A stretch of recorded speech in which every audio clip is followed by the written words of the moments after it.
Fahameraba-tsika tsirairay avindray tonga eto amin'ny fandraisana mofinaina isika amin'ity lady maraina ity. Satria n'Andriamanitra isika fa mbola nomeny fahafahana indray ny hiaraka aminy. Aloha indirantsika ny mofinainan'io dia hivavaka isika.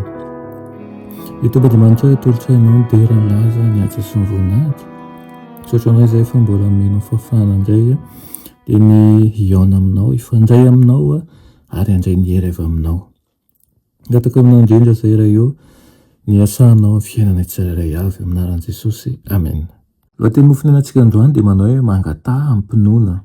Nalaina Marka 4:20 manao hoe koa lazaiko aminareo na inona tonononareo amin'ny fivavahana sy angatahanareo dia minoa fa hifanandray anareo dia ho azonareo izany. Amen.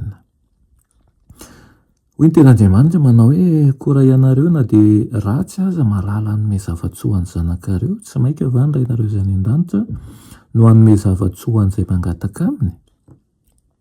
Men'Andriamanitra maimaimpona ho antsika izany. Indrisy nefa ny tena olana dia izao, malemy ny finoantsika ka tsy mahazo an'izany teny fikasana tsara sy be voninahitra izany tsika. Manana ny fahendrena faratampony sy hery tsy tokotoa i Kristy. Ary hanome malalaka ho an'izay rehetra mangataka amin'ny mpinoana. Be famindrampo, malemy fanahy, manam-paharetana ary be fitiavana lavitra noho ny ray aman-dreny eto an-tany ny Andriamanitsika. Voatokana ho an'ny tanjona ambony sy masina ny mpino an'i Kristy, voantso araka ny sitrapon'Andriamanitra ihany koa. Natokana tamin'ny alalan'ny fahasoavany, notafiana ny fahamarinan'i Kristy, nofenoina ny fanahy masina ary manolotra fanatitra amin'ny fotoritora sy mangorakoraka ny tena mpino marina. Koa dia solon-tena ny mpanavitra tokoa izy. Mahafaly an'Andriamanitra ny mpivavaka tahaka an'izany. Ataony mamirapiratra ao amin'ireo efitrefitry ny saina sy ao aminatin'ny tempolo ny fanahy, ny fahazavany raha toa ka miditra ao amin'ny efitranony ny olona miaraka amin'ny tsy fananany fahendrena, ka mivavaka sy mangataka fahendrena amin'ilay manome malalaka ny olona rehetra sady tsy mandatsy izy. Izao ilay teny fikasany.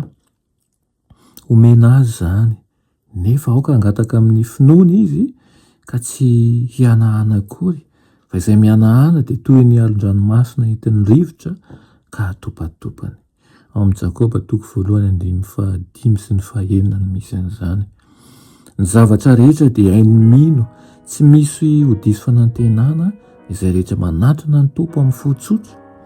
Mahagaga tokoa ny fahafahantsika mivavaka sady misy miaino, olona mety maty, tsy mendrika sy be fahadisoana no manana fahafahana maneho fangatahana amin'ilay Andriamanitra tsy toa. Inona moa fa efa natadiavin'ny olona mihoatra noho ny hoe mifandray amin'ilay Andriamanitra mandraka izay.